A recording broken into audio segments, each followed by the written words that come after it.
Whoa. Whoa. It's the illusion. Hey, Owl. What? Can you grab my phone and go plug it in for me? Oh, Come on, bud. no, I'm trying to put this minifigure in. All right, never mind. It's fine. I see how it is now. Whoa, this is the illusion. I'm reporting from somewhere on Spaceship Earth. This is Sober Wednesday. I apologize. We're running a little bit late today. We were Legoing on the other channel. Owl and I were building the Ford Speed Champion stuff, dude. So some of you know because you were over there hanging out with us. So Brendo, good to see you. Thank you. I appreciate the support. And hope everyone's well today. Yeah, let's do this, man. So the little preamble here is this meeting is dedicated to those who suffer, right? Whether it be alcohol. This meeting started as an answer to people that were suffering suicidally. So anyone who's suffering suicidally, this is for you, a place to just take a respite, take a break. If you're suffering mental health issues, same deal. And if you're a drug addict or alcoholic, this is the place for you. I'm an AA kind of guy.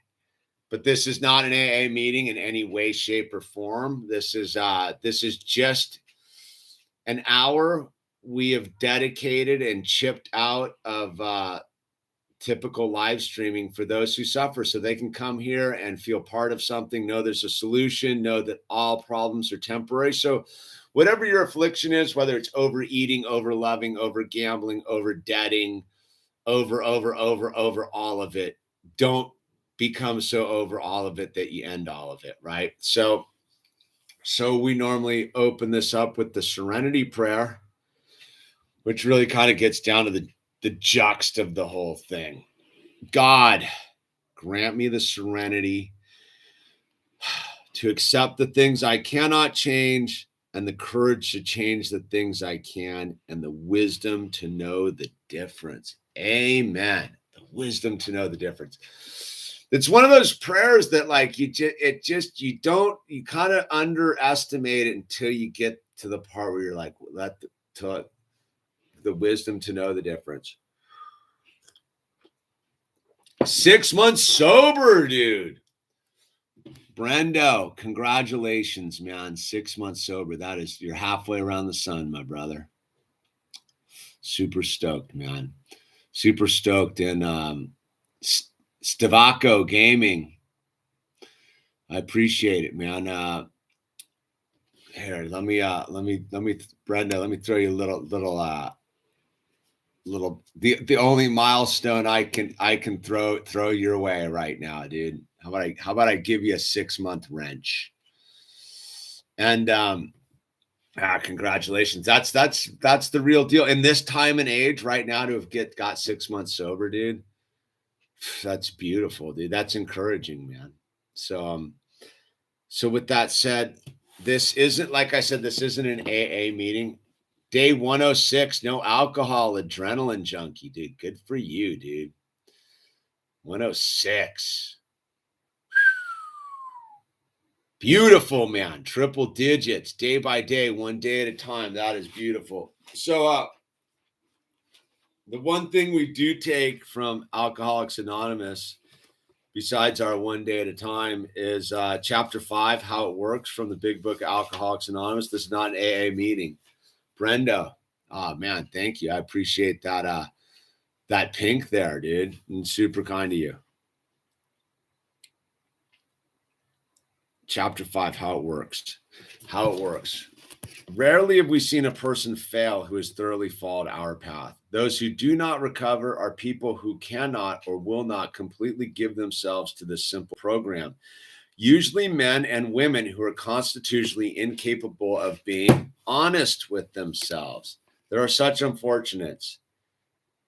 They are not at fault. They seem to have been born that way. They're naturally incapable of grasping and developing a manner of living which demands rigorous honesty. Their chances are less than average. There are those too who suffer from grave emotional and mental disorders, but many of them do recover if they have the capacity to be honest. Our stories disclose in a general way what we used to be like, what happened, and what we are like now. If you've decided you want what we have and are willing to go to any length to get it, then you're ready to take certain steps. At some of these, we balked. We thought we could find an easier, softer way, but we could not. With all the earnestness at our command, we beg of you to be fearless and thorough from the very start. Some of us have tried to hold on to our old ideas, and the result was nil until we let go absolutely. Remember that we deal with alcohol, cunning, baffling, powerful. Without help, it is too much for us. But there is one who has all power. That one is God. May you find him now. Now. Half measures availed us nothing. We stood at the turning point. We asked his protection and care with complete abandon. Here are the steps we took, which are suggested as a program of recovery. 1, we admitted we were powerless over alcohol, that our lives had become unmanageable. 2, came to believe that a power greater than ourselves could restore us to sanity. 3, made a decision to turn our will and our lives over to the care of God as we understood him. 4, made a searching and fearless moral inventory of ourselves. 5, admitted to God, to ourselves, and to another human being the exact nature of our wrongs. 6, we're entirely ready to have God remove all these defects of character. 7, humbly asked him to remove our shortcomings. 8, made a list of all persons we had harmed and became willing to make amends to them all. 9, made direct amends to such people wherever possible, except when to do so would injure them or others. 10, continued to take personal inventory, and when we were wrong, promptly admitted it. 11, sought through prayer and meditation to improve our conscious contact with God as we understood him, praying only for knowledge of his will for us and the power to carry that out. 12, having had a spiritual awakening as a result of these steps, we try to carry this message to alcoholics and to practice these principles in all of our affairs. Many of us exclaimed, "What an order!" Can't go through with it. Do not be discouraged. No one among us has been able to maintain anything like perfect adherence to these principles. We are not saints. The point is that we're willing to grow along spiritual lines. The principles we have set down are guides to progress. We claim spiritual progress rather than spiritual perfection. Our description of the alcoholic, the chapter of the agnostic, and our personal adventures before and after make clear 3 pertinent ideas. A, that we were alcoholic and could not manage our own lives. B, that probably no human power could have relieved our alcoholism. And C, that God could and would if he were sought. All you got to do is seek it out, right? Easier said than done. Easier said than done. Hey, Brendo. What should I get into? Where am I going right now? You call the tune. Whoa, BB. We got Bethel, heavyweight dancer. Ricky Stabby. God is good, dude. God is super good, man. Well, Brendo figures out, glad to be here. Me too, Oso. Me too. What were you up to at 6 months sober, man? All right. Fair. Good question. 6 months sober. 6 months sober, dude. 6 months sober. So 6 months sober. I think by then I was working 6 months sober. I'm working up at that sober living that had adopted me. At 6 months sober, I'm beginning to see the truth that people that aren't doing the work are falling off. So I'm living up at a sober living. I'm living there for free. I'm working my keep. But I'm one of the few people that's super dedicated to meetings, and I'm not that guy, right? So I'm super dedicated to the meetings, going to meetings every night. I got commitments. I'm doing the thing.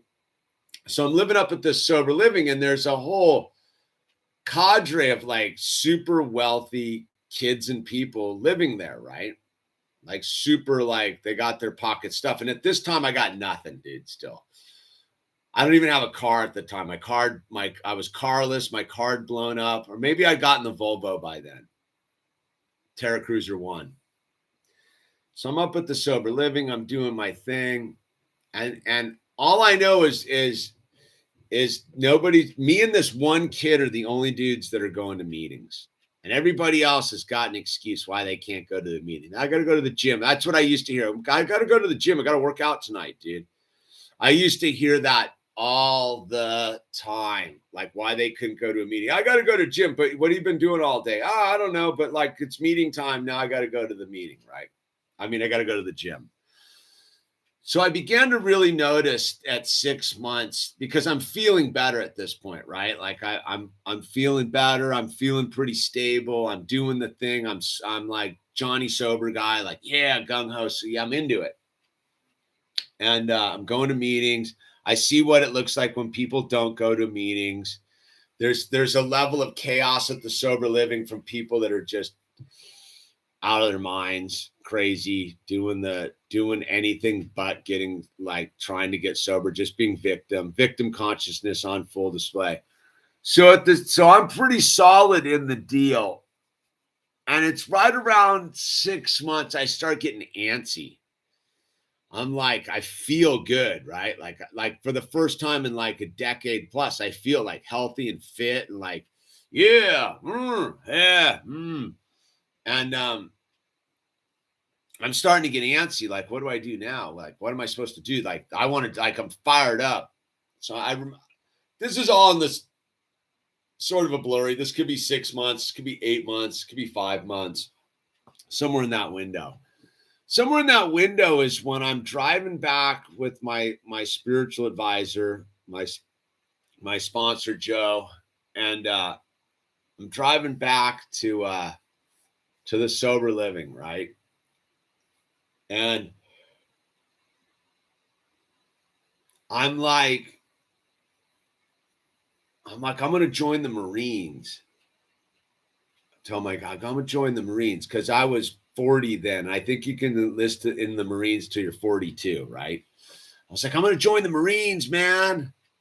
My sponsor's like, yeah, all right. Like, he's like, I'm like fired up. I'm like more amped and fit than most of these kids out there. Cause you got to understand, like, I'm skating hard at the time. I'm like 12 years younger, right? And I'm going at it still. Like I'm 52 and I'm still going at it, right? But like then I was like 40 going at it, like and so I'm like, I'm gonna join the Marines. My guy's like, all right, dude, like I'll drive you up to the recruiting place. I go, yeah, it's up there in Oxnard, just like, or Ventura or whatever. Just take me up there. Let's go. He's like, all right, man, like we'll drive right up there right now. And he's like, look, man, it's like, that's what you want to do, I'll take you to do it. But he's like, I've known some people have made this kind of decisions before, man. And they've grown to regret them, dude. Like, but you got to make your own decisions, man. And so I'm like, yeah, dude. Yeah. Like, well, what am I supposed to do? I'm all fired up. I'm like, I'm amped, the whole thing. And he's like, well, why don't you learn patience? You could have seen my guy Joe driving, smoking a cigarette. Why don't you learn patience, man? And I remember sitting there and looking at him and going, what's like yelling at the dude, like, what's patience? Like, what's patience? What's patience? And he's like, well, why don't you try to find out? And so I knew this dude enough to be like, all right, he was putting the challenge to me. The easier, softer way was to go join the Marines, which would have been a disaster. The harder path for me was to go figure out what patience was all about. So I go and I begin the journey of patience, man. And I spend the next couple months being patient, learning to allow time to occur, dude. A lot of sitting around at coffee shops, writing. That's when I used to write still. I used to be a writer. I used to write all the time. So I used to sit at coffee shops and write and contemplate deep thoughts. And I used to just sit at coffee shops all the time, dude. Go to work, sit at coffee shops, go to work. And I began to figure out what patience was. So you have to understand, it's like, I didn't know, I knew what the concept was, like vaguely. Like I knew what the word was. I knew what the word implied. I vaguely knew what the concept was, but I had zero practical knowledge of what patience was because I had never been patient for anything. Well, that's a drug addict, alcoholic person's affliction. Patience. What's patience, dude? Like something now, this now, drink this, snort that, screw that, buy that, eat that. Waiting around is what I do. Super uptight, waiting for my drug dealer, dude. Patience. So I'd never known what patience was in my life. So I began to like slow it all down and just sit around a lot. And I don't mean like sit around as in like I'm sitting in front of a TV being like lame. I mean, like I began to just like sit places. And you got to understand at that time, I'm doing a lot of Eckhart Tolle, and Eckhart Tolle is all about sitting on the park bench. I think Eckhart Tolle sat on a park bench for like 2 years till he figured it out. So I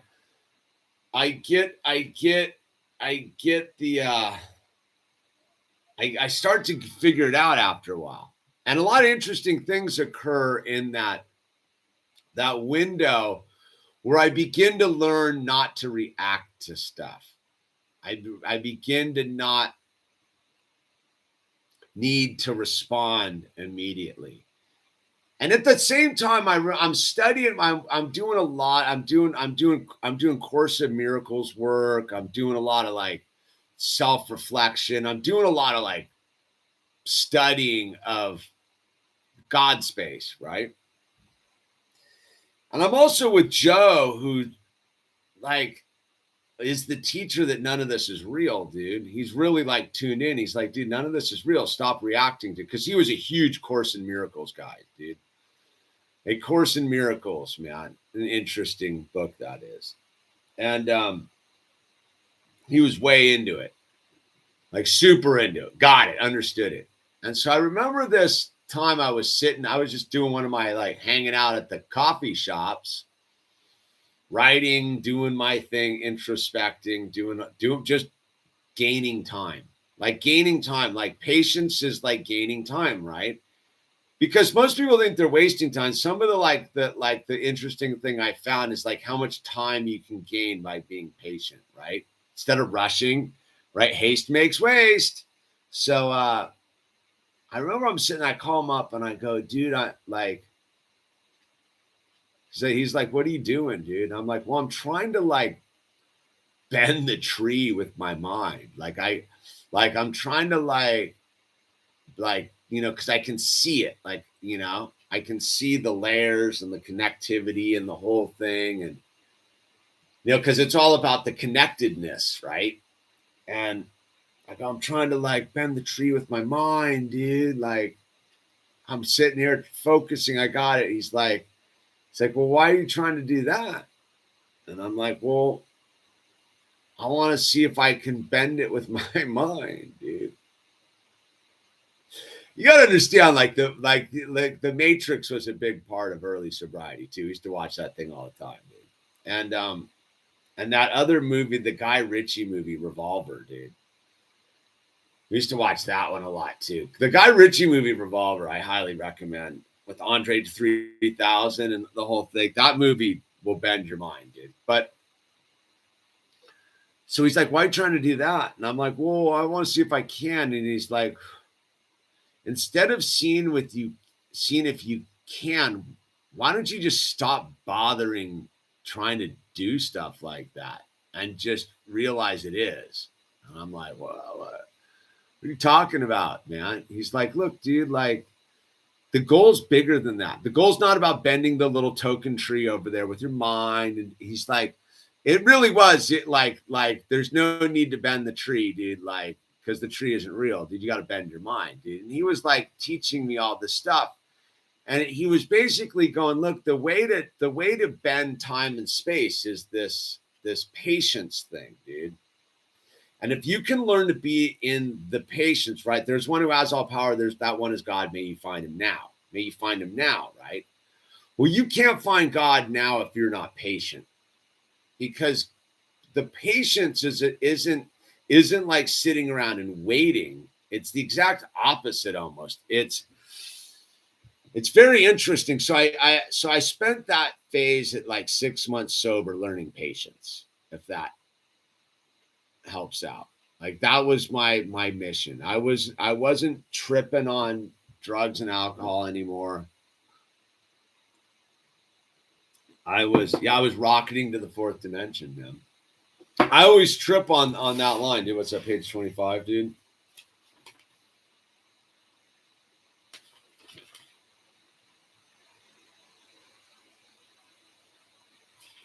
This is so early sobriety, right? Like if anyone who's done early sobriety knows that like none of it makes any sense. You're just like, yeah, whatever, dude. I'm just trying not to smoke crack or drink beer or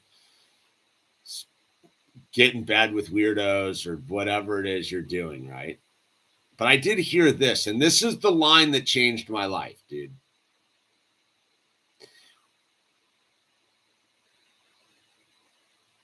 I heard this, dude. When therefore we approached by those in whom the problem had been solved, there was nothing left for us but to pick up the simple kit of spiritual tools laid at our feet. We found much of heaven, and we had been rocketed into the fourth dimension of existence, of which we had not even dreamed. I heard that. I was like, I want some of that. Like, I know what that is. See, I'd experienced that. I knew what rocketing into the fourth dimension was. I just didn't know how to stay there, dude. And smoking them American spirits and drinking coffee. Yeah, you got that right, dude. Yeah, Bird. Yeah, go ahead, man. And so I'd heard that line, like that's to me is like my whole, that was the crack, right? If God had intervened in the front of the liquor store with Joe and David in front of the country liquor, like if I'd had the God shot, the miracle, well, the crack into the thing was the line. We had found much of heaven, and we had been rocketed into the fourth dimension of an existence which we had not even dreamed of. I was like, well, I've dreamed of that, dude. Like, I'm down, dude. So that was, to me, I've always tripped on that line, because that's, you gotta, when was the big book written? In the 20s or something, dude? When was this thing written?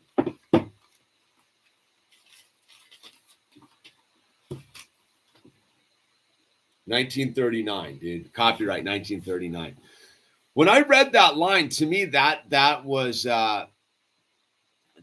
like advanced science, dude. I was like, I've always tripped into this rocketing into the fourth dimension line, because that is like future primitive, like technology right there. That line is technology right there. Like that is the human Tesla coil line. That's the line that kept me here. I was like, well, what did we find? Let's figure that out, dude. So I've always been digging into the rocketing in the fourth dimension. But once you do that, and now we all know we're living in the fifth dimension at this point, dude, since the conjunction the other year. So yeah, that's what I was doing at 6 months, man. Brendo, that's what I was doing, dude. Learning patience, dude. Letting God talk to me. Letting God talk to me a lot, man. And I found that God would talk to me. So one of the things that, again, is the beauty of it, because I was doing a lot of like that beginning work in Course in Miracles, which was about, not attaching labels to stuff. I began to do a lot of like time travel and stuff. And what do I mean by time travel, dude? So So one of the early, so I live in Los Angeles, like I'm in Los Angeles, right? Traffic's like, you know, traffic's like Doug Furs are to the Pacific Northwest, right? It's just part of the landscape here, man. Traffic, right? So you're always stuck in traffic. Well, I began to do the thing where like my Joe would be like, so when you get into traffic, don't think about where you're going, think about where you are. And I'd be like, all right. So he's like, look, whenever you get into traffic, realize that God is giving you a moment to pause and reflect on the wonderment of your reality you're experiencing. And I'm like, but it's traffic, dude. It's traffic. There's nothing wonderful about traffic. He's like, dude, traffic's just you telling yourself that you're supposed to be somewhere where you aren't. And I'm like, all right. So I would be driving on interstate, I'd come out of the one and hit the 10 and it'd be like, traffic. And so I began to approach traffic the way I had been learning, and of course, stop assigning labels to stuff. And Joe would always be like, the God thing, use childlike enthusiasm, have a new experience, stop assigning labels to it. So I'd pull up in traffic and I would remove the concept that I was late to anywhere or trying to get to anywhere in a certain amount of time. I would just be like, okay, God wants me to sit here and observe what this is with a childlike mind, not assigning labels to everything.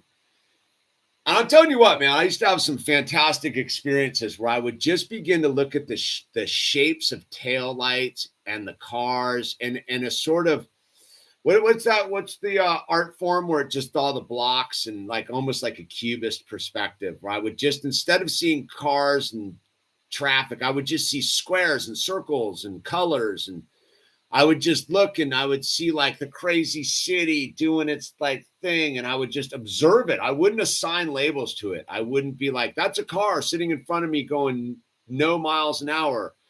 I would just look at it and be like, wow, look at the color of those lights on the back of it. Like, wow, those are fantastic, man. And I'd be like, wow, look at that like beautiful like graffiti scrawled on the side of that like billboard over there. Like, and I wouldn't like label it. I would just look at the colors and be like, wow, look at that. That's neat. And I would just do that as I'm sitting in traffic. And lo and behold, next thing you know, I would be where I was, because I wasn't there technically in traffic. I was now an observer of the tapestry of life. Like I had instead of being disconnected by being in the traffic experience of like, I need to be here and now I'm not, and this and that and this and that. I let go of all time and space, and I was just like, let me observe the shapes and the colors and be like in childlike awe of like, wow, there's a lot of neat shapes and colors here. Because when you really look at traffic, not as something impeding your flow from A to B, when you just look at it as like an incredible accumulation of abstract shapes and colors, and look at it like with childlike enthusiasm, that is time travel. Because next thing you know, all of a sudden you're at the other end of the traffic and it's time to go, and you're like, whoa, like observing time's over, and boom.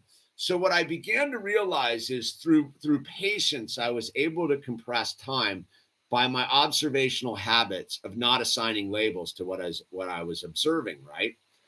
So, and this is like a fundamental thing that where we are in society is the labeling, dude. Those guys are this, it's the whole, it's when like the woke things, like, yes, assign a label to everybody. Everybody's a label, dude. So I come from the school of thought, or the training, if you will, the spiritual training of don't assign labels to anything. Try to observe it in its raw form, dude, of just two-dimensional planes of like observation. And there's a big argument that this whole thing's a two-dimensional plane, and we're just moving around very thinly through it. But so what I began to realize was, and I've got to get, it's funny I'm talking about this because I haven't been in a line in forever because I don't do lines anymore. But I was in a line today. Actually, dude, me and Al went to get a couple t-shirts to make t-shirts today. And there was like a huge line at Michael's, dude. And I was like, whatever. And I'm so trained at just observing things and like looking at shapes and colors and just like whatever. And I remember I got to the register all of a sudden, like, and the gal was like, I apologize for the line. I go, I didn't even notice, man. Like, what line? Because that to one of the things, if you can conquer lines and traffic, that's really like a different spiritual plane, because those lines and those traffics are gifts by God to slow it all down and be patient. Like most people, because they're so busy trying to go from A to B, they forget to be in the middle of the two spaces where God exists and just be like, all right, like, so I'm here. Now what? I can be agitated, alcoholic, and freaked out about it, or I can realize that God's here too. So what does God want me to see? What does God want me to smell? What does God want me to feel? What does God want me to do? Right? There's one who has all power. That one is God. May you find him now. Having turned my will and my life over the care of God as I understand him. Right? All that stuff. Dude, made a decision to turn my will and my life over to the care of God as I understand it. Means like having made a decision to turn my will and my life over to the care of God as I understand it means there's no more lines. Like you do understand that's really like one of the things that line means. Let's just break it down. Let's look at that for a second, because it's really having made a decision to turn our will and our lives over to the care of God as we understood him. There's no such thing as a line. There's no such thing as needing to get you cannot be late in God's world. It's impossible. You can be late, but not in God's world, because it's all divine, right? It's all perfectly orchestrated. And I have a rad example of that today, right? Because it happened to me today, and it's what I really wanted to talk about, because it was kind of a fantastic experience today.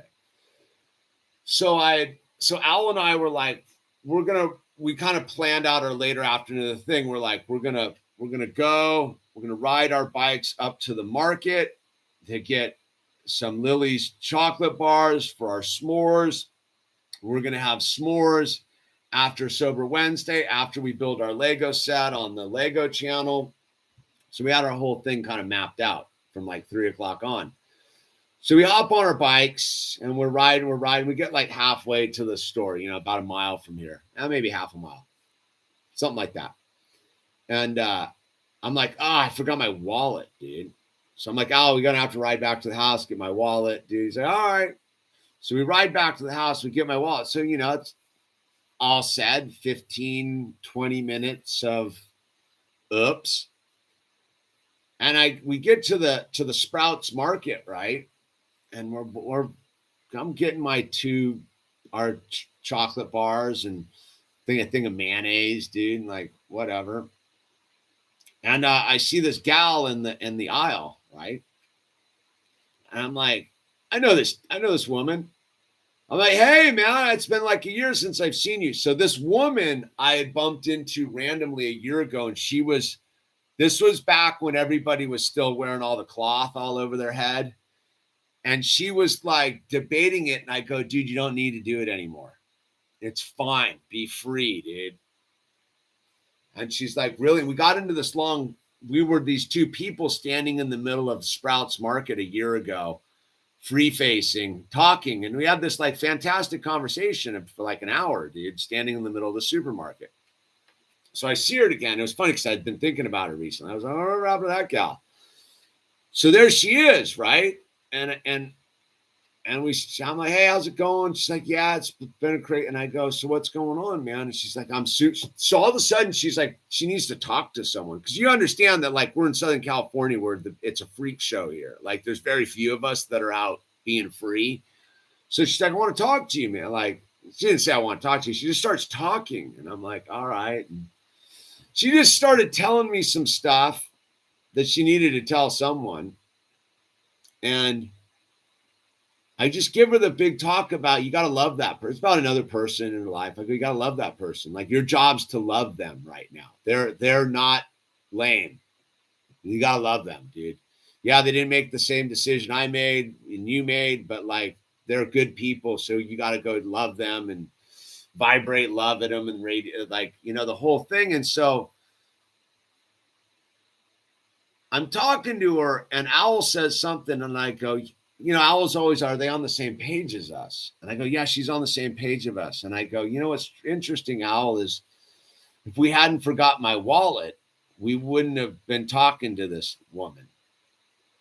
And she needed to talk. She was super stoked. We had our little 3-minute conversation in the middle of Sprouts. Because I downloaded her basically what I'm downloading you. And it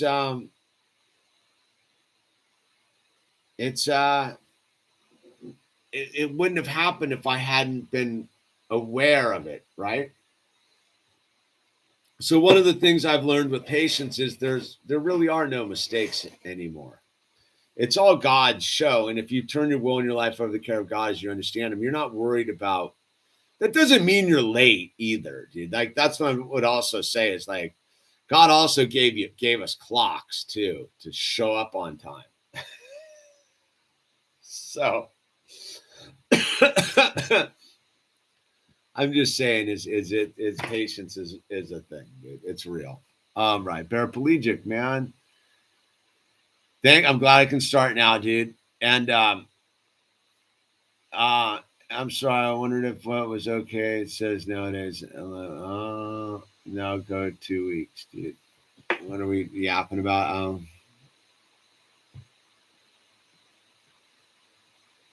Let's see. Bill Hicks would approve. Yeah, Bill Hicks would approve, dude. Yeah, there's some Bill Hicks in there.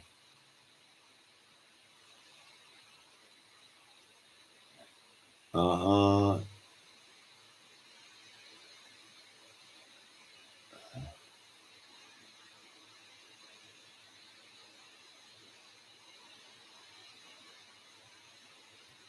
Lord Pokeball was sober for a week and doing great. Then tonight I just got a few beers and now I'm sitting here pissed at myself.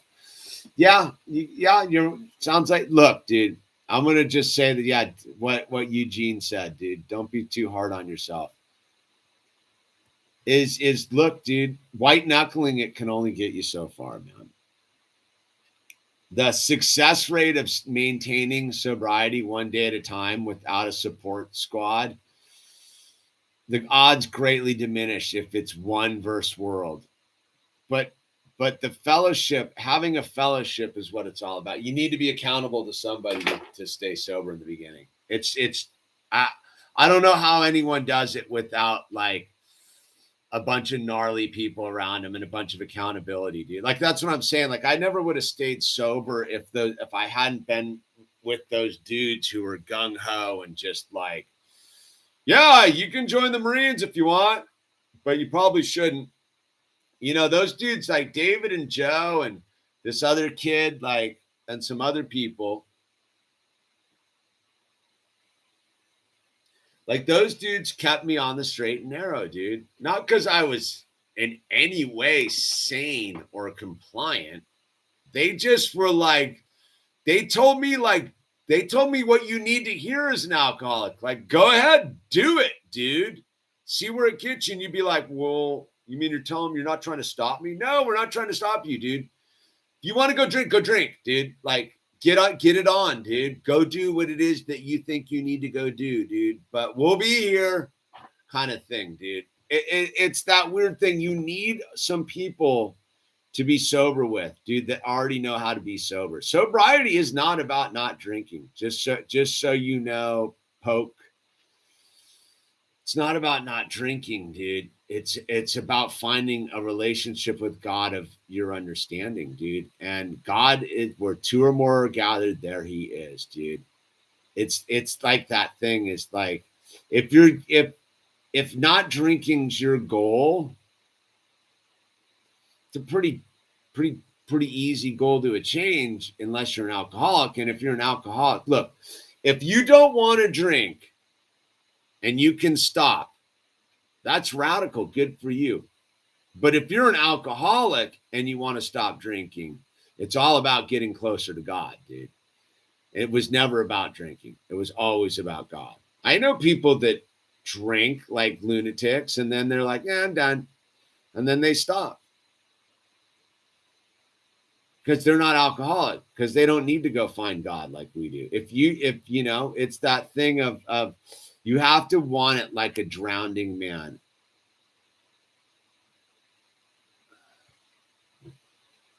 I think that's I know that the Ho'oponopono thing. That's I think that's a Hawaiian prayer or something, dude. Just BB, don't sweat it, dude.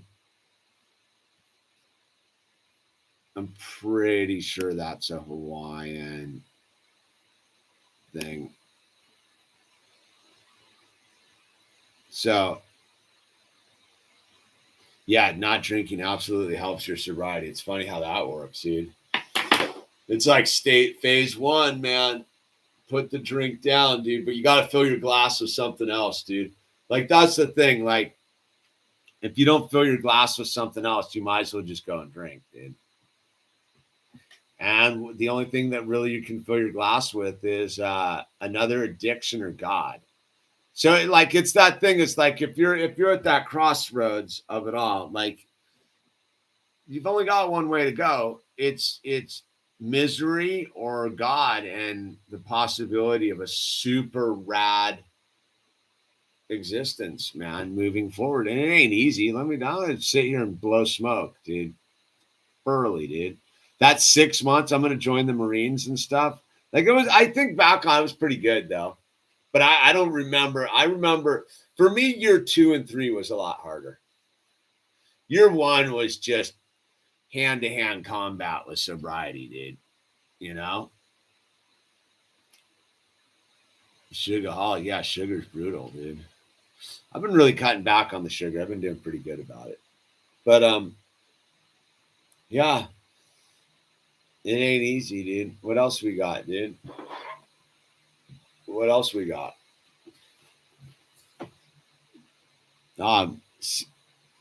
Sigil, my pleasure. If you don't drink coffee, it might as well be paraplegic. Yeah, dude, I got some of that Trinity blend out there. Paraplegic coffee, dude. Get it. Where's this? Where's the number, dude? Ah, dude, we'll put up your ad, dude. People are getting help. That's pretty cool, dude. Yeah. Thanks for the advice. You got it, Lord Pokeball, dude. Yeah, dude. Dude, look, man, it's the same thing I said. There's meetings everywhere. There's just a bunch of people that want to help, dude. I'm sending you a book. Keep your eye on the mail. Thank you, Trevor. I do appreciate that, man.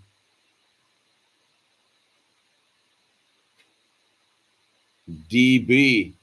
Oh, that's my boy, DB. Dude, you changed your handle, dude. That was good times, man. Back then, dude. As psychotic as it all was, dude. I dig watching our boy MD, man. That dude's really like made sobriety count, dude. That dude's done you justice, David. What up, Bird? Dude, the stories I could tell you back in the sober living days. Oh my goodness, man. I remember that. So me and my buddy, the Silver Fox, were driving back from surfing up at Halama, dude. We were coming down the coast, and you've been surfing all day. And there's Paraplegic's number right up there, man. Get his number, call, get some coffee, man. The dude's coffee's rad, dude.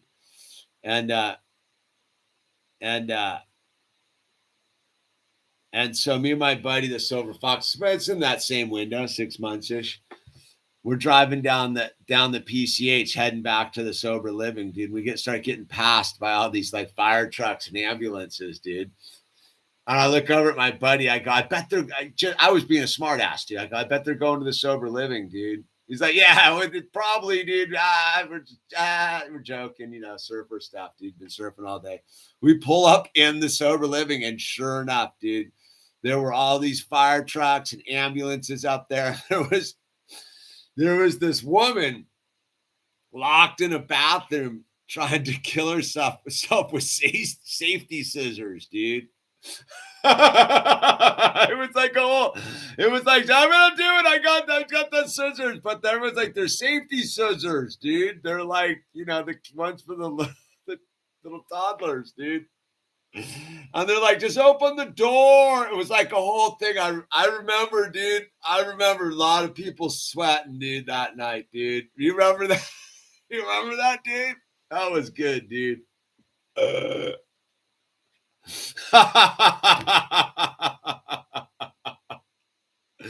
whole driveway was just stuffed. My buddy's just like, grab your board, get out of the car, dude. See you later. Have fun. I walk in, dude. People are like, it's out of control, dude. This gal's locked in the bathroom with safety scissors, dude. Boy, oh boy, dude. Good times, dude. It's funny. See, I'll tell you, that's one of the gifts of sobriety, man. Is you get to look back at the challenging times and the insanity and just go, oh my God, dude, I made it through that. I will tell you, dude, life in early sobriety is so crazy out of control, man. It's beautiful, dude. It was like when I was hanging out with all those punker kids, dude. The Run Man kids, the punkered kids, and I would go film their shows. Early YouTube, my YouTube thing, I just started. I would just go film all the punker shows, dude. I love reading the comments. They're like, "This sucks." I go, "Dude, you weren't there. That was like the greatest 15 minutes of terrible punk rock you'll ever hear. Was those kids newly sober like I was, just going for it, dude." Good times, dude. It was so good time, dude. Mikey Collins, dude, just moved to Southern California. Well, I don't know. Do you sponsor people? No, I don't. That's not my gig. I do not sponsor people. I'm not that guy. Not that I haven't tried. I have a funny note to that, dude. Almost a year sober, and I'm getting tired, dude. Oh yeah, dude. Almost a year. That's the calendar trying to slow you down, dude.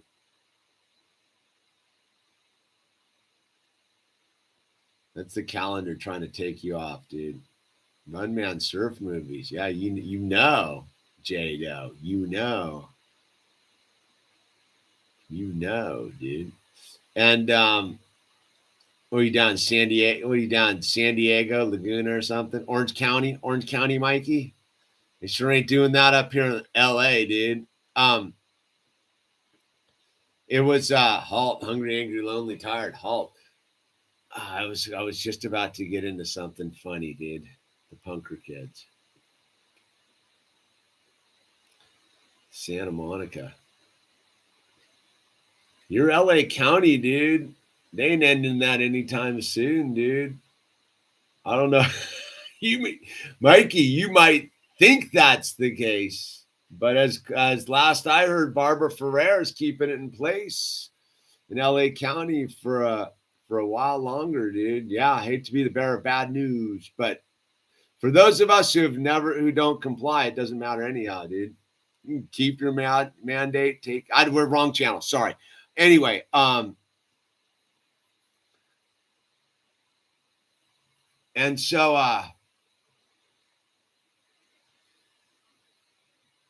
best 15 minutes of punk you'll ever see, dude. For teenagers newly sober going after it, dude. Because all that other punk sucks, dude. Like the stuff they call punk ain't punk. That's wrong channel. Sorry.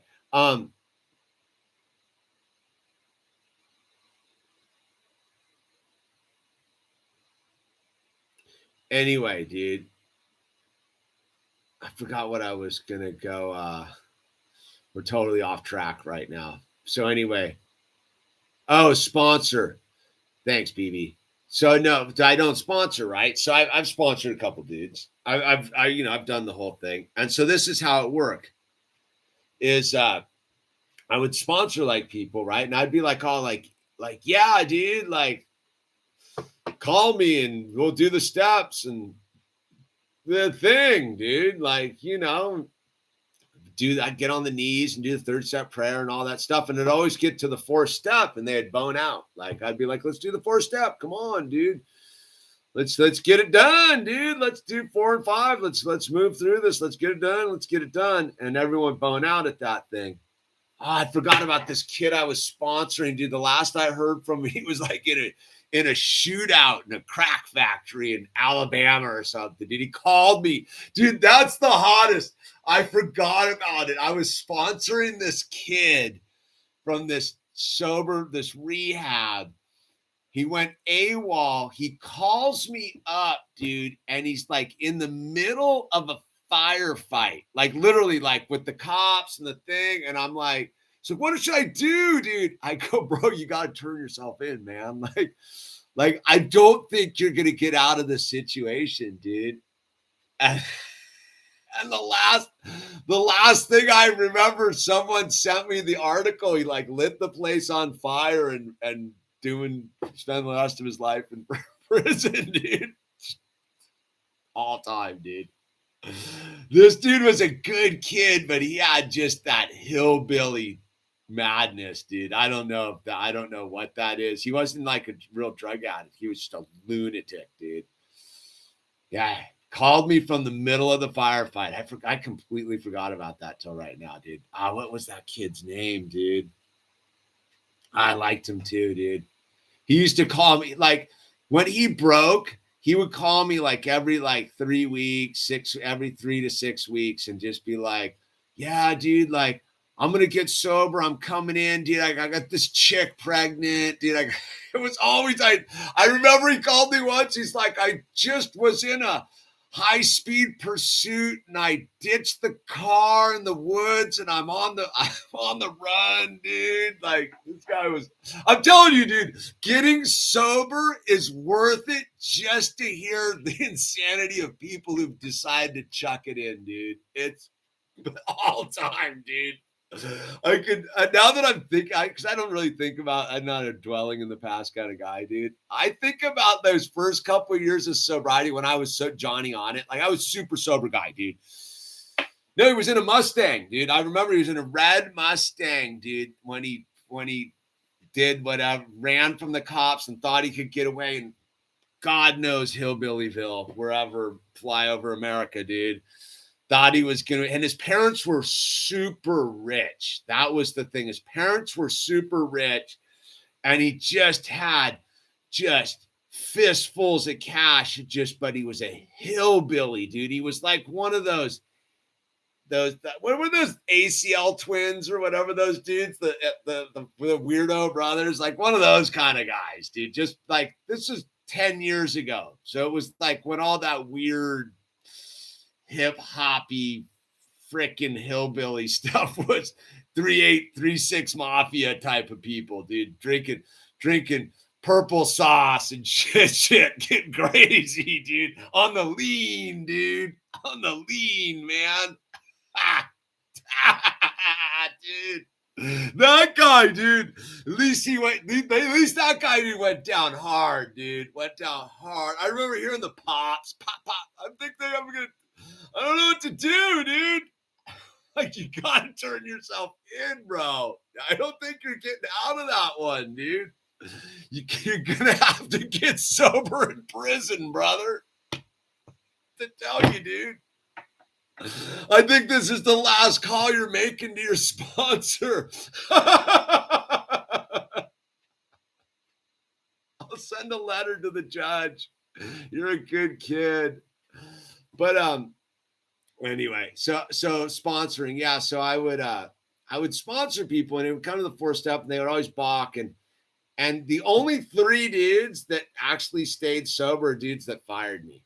They went and got new sponsors. Because that, like, when they got to the, like, turn your will and your life over the care of God as you understand him thing, and I'd be like, all right, we've done third step prayer, like, let's do it. And I would stop pressuring them at that point. I'd be like, all right, you turn your will and life over the care of God. Now it's balls in your court, dude. What are you going to show up and do it or not? So I would stop bugging them, dude. And I'd see them like, you want to do the fourth step and the fifth step? Can we do this thing? And they'd be like, eh. And then, so the three dudes that fired me and went and got new sponsors stay sober. So my school of sponsorship is if you fire me, odds are you'll get sober. And what is that?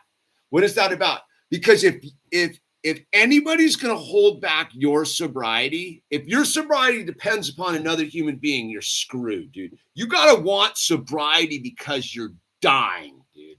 You got to want to be sober because you're drowning in the sea of ridiculousness and you want to live, dude. If you think your sobriety is dependent upon some dude with a big book or some dude who makes you write stuff down or this or that, nah, you got it all wrong, dude. So that's what I mean. These dudes wanted to be so sober. They're like, dude, I don't care about you, dude. I'm getting a new sponsor and you can kick rocks, dude. And I would just be like, yeah, dude, like, go get it. So no, I don't sponsor people anymore, bro. I got time for it, dude. Not that I say that like that, but I mean, I deal with this all the time, dude. Made a searching and fearless moral inventory of ourselves, dude. Yeah.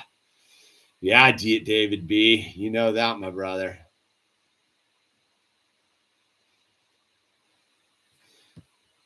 You're on a timeout for bringing that stuff up in our sober chat, dude. This is not the place for that, dude. And I'm drowning. Any tips, dude? All right. So at the end here, so X, you're drowning. So what you do, all right, X, give me your town. Where are you? You're drowning. I'm gonna give you the life raft right now. What town are you in? It's only works if you're in the US, of course, dude. But what town are you in? Colorado Springs, dude. All right. All right. Here we go, dude.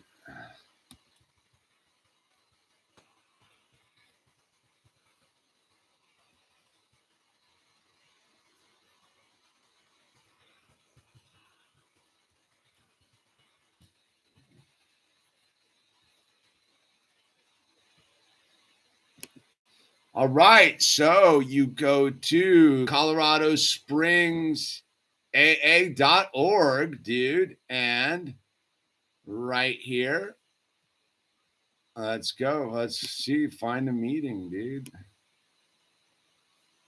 You're in District 7, dude.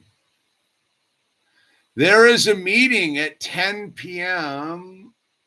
Can you make it? No, it's already gone. Open discussion meeting 10 p.m., dude. Wednesday. Let's see what's up tomorrow.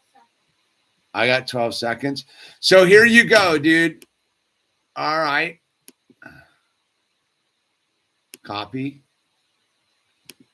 X. You call this number right here. I believe it's the AA central office number for Colorado Springs, dude. Call that number right there and ask for help, dude. What? Yeah, I'm going to wrap it up right now. I got 2 more minutes on my clock. So I got to do the thing out. So look, you go to Colorado Springs AA, dude, and literally, dude, call that number. Like, let me see, just a second. I want to build this. I'm almost positive there's a human out there, dude.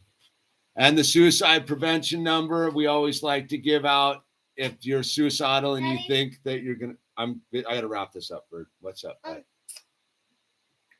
Tomorrow? No. Whenever I'm back from my cool school, can I build this thing back? No. This thing? We're retiring that one out of the thing for a second, dude. Daddy, can I? Al, you're disturbing me when I'm trying to do this stuff right now, dude. So let me check this 1719 573 5020. This is how it's done, X. Let's see.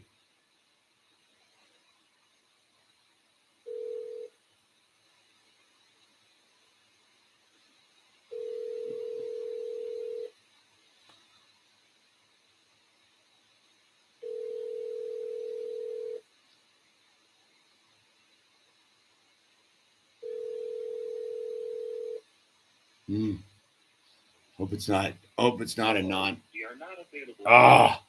Please leave your name and phone number after the beep. We will return your call. So anyway, you call that number, ask someone will get a hold of you, dude. Look, just type in Colorado Springs AA. Guaranteed you can get a hold of someone right now. There's the AA Central Office meeting, Western Colorado. I'd even call that one if you're AA meetings, Colorado. It's all right there, dude. So look, because I gotta go.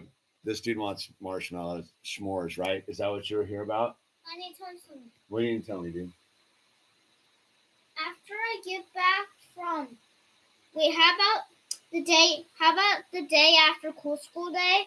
Can I build this thing back? No, because we just brought a new set out. We're retiring some of the sets to build new sets. Oh, so soon enough. Yeah, one day you can. Yeah, it's here. Okay, so let me finish this up, dude. So look, wherever you are in the United States of America, there's a central office. There's an AA number, dude. You just call. There's someone like me who's different. Wants nothing more than to help you get sober so they can get sober, dude. It's a team sport. There's no shame. There's nothing wrong. You're not calling a bunch of weirdos who don't know what it is like to call someone for help, dude. Look, that's all it's about. It's just the courage to pick up the 10,000-pound phone and call. If you're suicidal, dude, like you get a special talk here right now. Your life matters, and you're important. I know it might be that everything seems overwhelming and it's just too much. And oh my God, what am I going to do? And I don't know. And I don't know. And I don't know. There's people will help you, dude. Call 1-800-273-8255. That's the National Suicide Prevention Line. 1-800-273-8255. That's staffed by people that understand exactly what you're going through, dude. There's no shame in saying, I don't know what to do and I need some help. It's a brave and bold and beautiful move, and your life matters. Everybody's life matters right now, especially at this super heavy time. Al, stand in the background. Some paraplegic can see you got his t-shirt on, dude. So please call 1-800-273-8255. Paraplegic's on the stream, dude. There you get the coffee right there. There's the number. Right there. Can you see it? Anyway.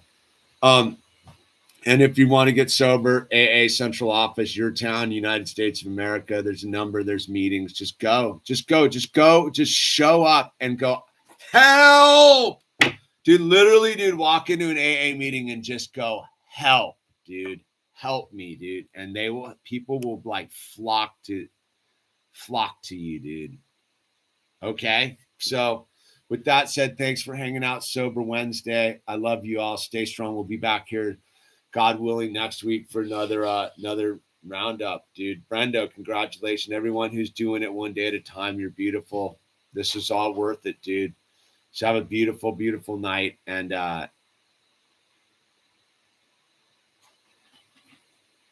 yeah. So anyway, good night, everyone. And we'll catch you on the other side.